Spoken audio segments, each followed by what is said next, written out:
Cindy? It's me, Scar. I have photos that I'm dying to show you. Can I come? Photos? Photos of what? Last week, silly. They are really hot. Don't you want to see them? I was stunned that my ex-best friend wanted to show me pictures of her and my husband having sex last week.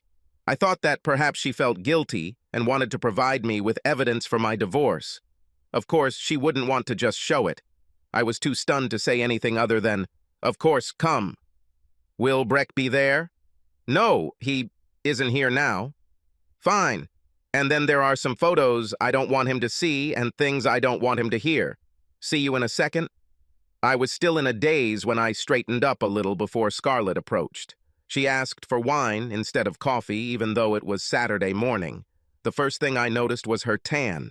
Her outfit showed a lot of skin, and there were no tan lines to be seen anywhere. Her photos were on her tablet. She started with a selfie of her and another girl on a tropical beach. "Who is this?" I asked. "This is my friend Krista from college. Now she is a travel agent. She was the one who organized the entire trip. Otherwise, I wouldn't be able to afford it. 5 days in a 5-star hotel on a tropical beach and men with bodies you won't believe. Girl, I have something to tell you. I'm still high, as you can probably tell." "So, were you there last week? Was there anyone else there that you knew besides Krista?" "No. Why do you ask?" "Just wondering." "Oh, I understand. Cindy, I'm sorry I couldn't invite you too. Krista was only able to take one person with her and make her company pay for it. I am expected to provide an estimate of accommodations, food, entertainment, etc. What I really want to write about is sex. It was amazing. They had a nudist beach. You'll see. I have several personal photographs as well as those that I can show publicly. So, you were out of the country for a week. I already told you about this. What? Did something happen while I was away? Yes. Someone told me that you and Breck had sex last week at the Holiday Inn in Louisville. I kicked Breck out last night. What? Cindy! How could you believe it? I flirt with him, but not more than with other men in our group. Why didn't you wait to consult me?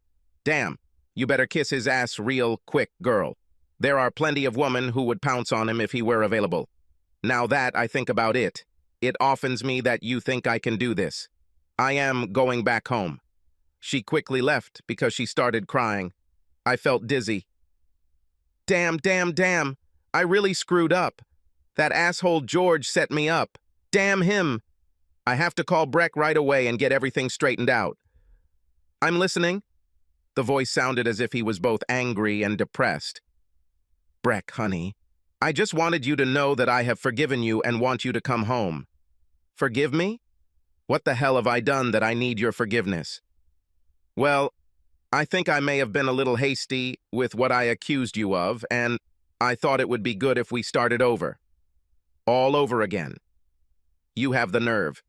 First of all, you accuse me of having an affair without giving me the slightest chance to dispute it. Secondly, you are kicking me out of my house. Then, God, I want to call you some nasty names. You then sent a text message to all of our friends and family telling them that you had proof that I cheated on you. Actually, I want to thank you for this. To this day, if someone asked me who I thought cared about me the most and would trust and support me no matter what, I would list my wife, my family, and a bunch of friends. After the messages I received from most of them and from what you told me, I know that now I have almost no one who truly believes in me. I couldn't believe the vile things they wrote to me. This was all based on what you told them, although a couple of them said they had had suspicions about me for some time. There is no one except my sister and a couple of friends who supported me. Thanks to you, I have nowhere to go. This coming Thanksgiving and Christmas, because my own parents believed you over me. I don't even know of a single bar or restaurant where I could show up for fear of being disgraced by my former friends. I just sent everyone you lied to about me a loud and clear email. I am no longer and will never again be your friend. Or in your case, husband. Now, as for starting all over again, I really see this as an opportunity, As soon as you receive the divorce petition from my... Divorce?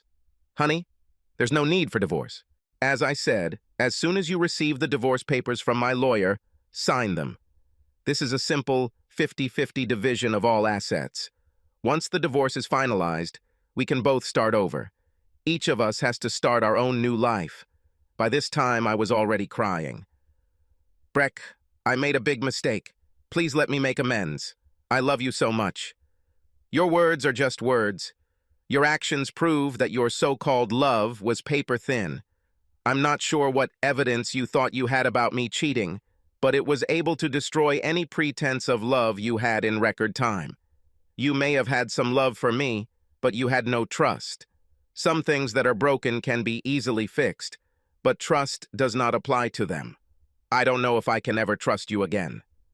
And you had no respect. If you respected me, you would have come to me and brought charges against me.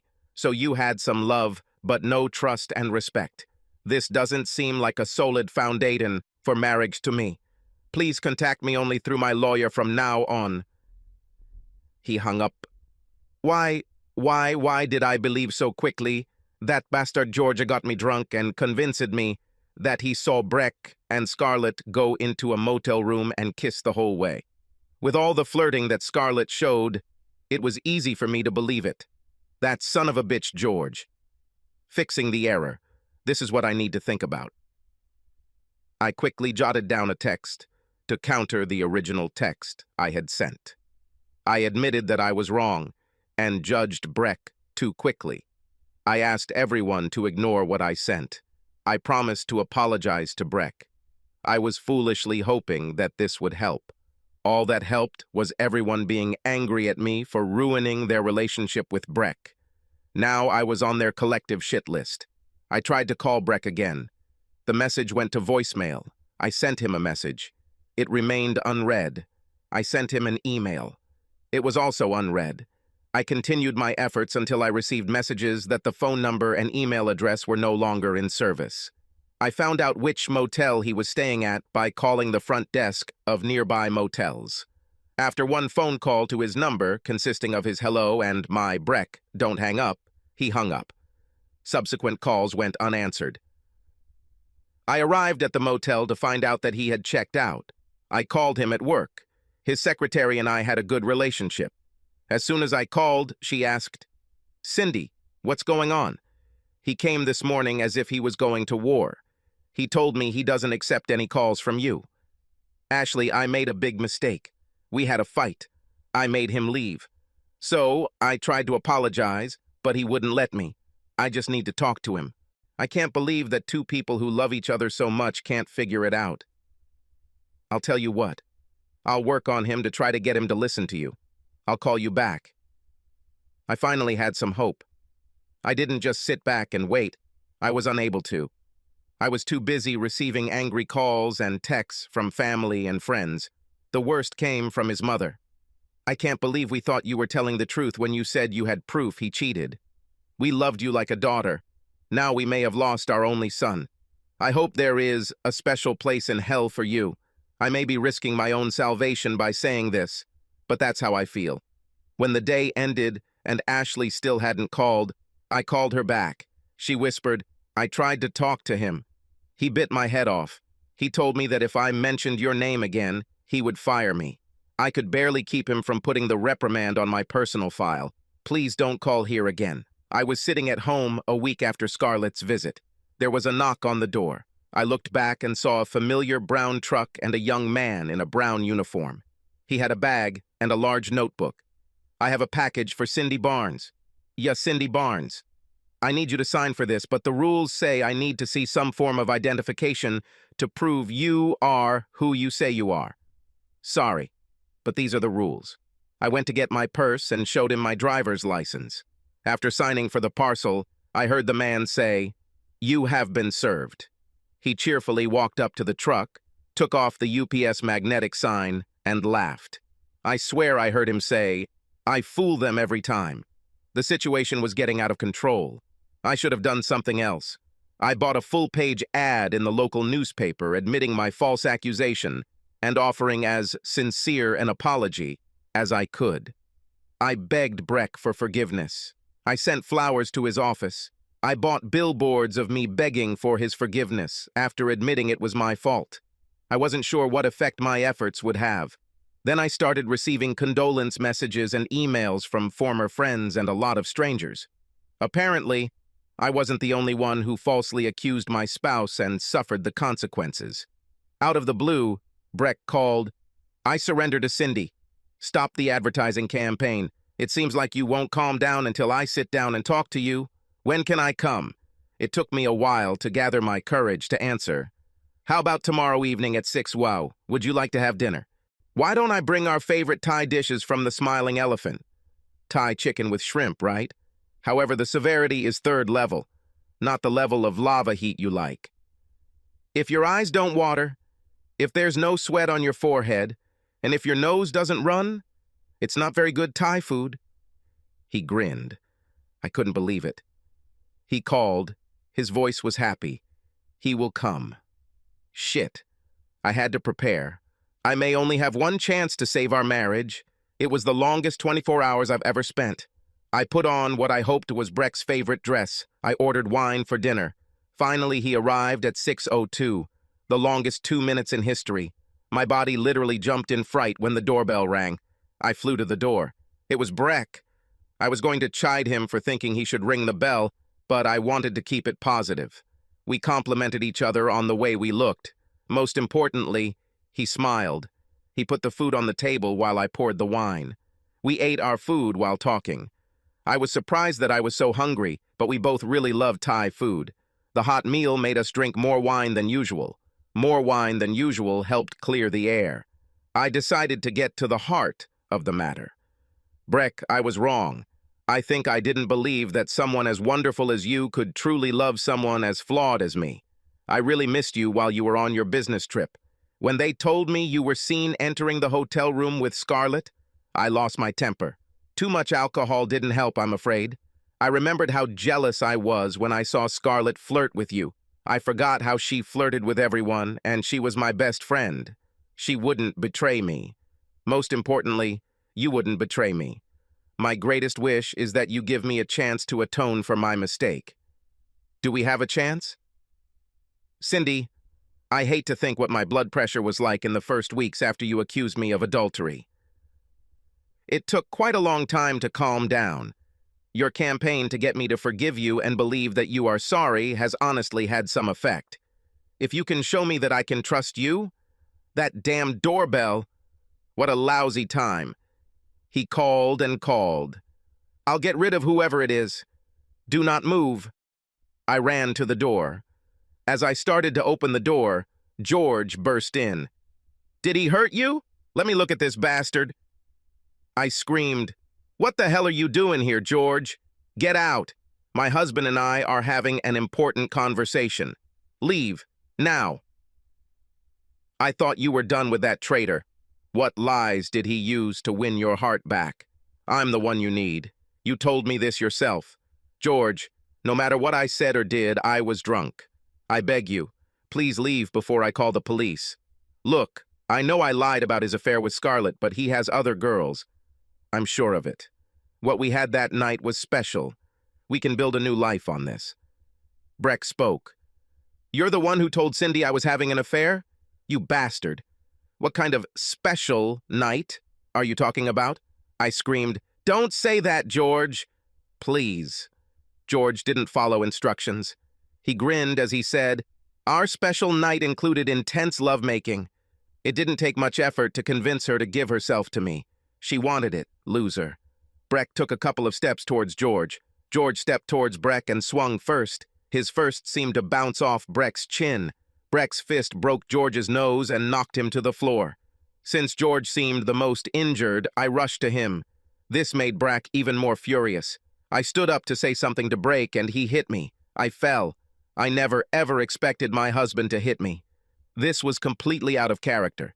I didn't cry. I helped George to his feet. I stood in front of him and kicked him in the crotch as hard as I could. Then I went to get a towel and ice for his nose. I didn't notice, but Breck called the police and asked for an ambulance. None of us said anything until the police arrived. Breck told them the truth about what happened. I wanted to deny that Breck had hit me, but I had a bruise that showed the truth. George said he'd rather press charges against both of us. Breck and I volunteered to ride in the police car. George went to the emergency room in an ambulance. We were charged. We paid the deposit and went home. We took different taxis, even though we were going to the same place. Arriving at our house, Breck drove off in his car. I returned to the starting point, trying to atone for another sin. I just couldn't give up without trying again. I thought I had a good idea.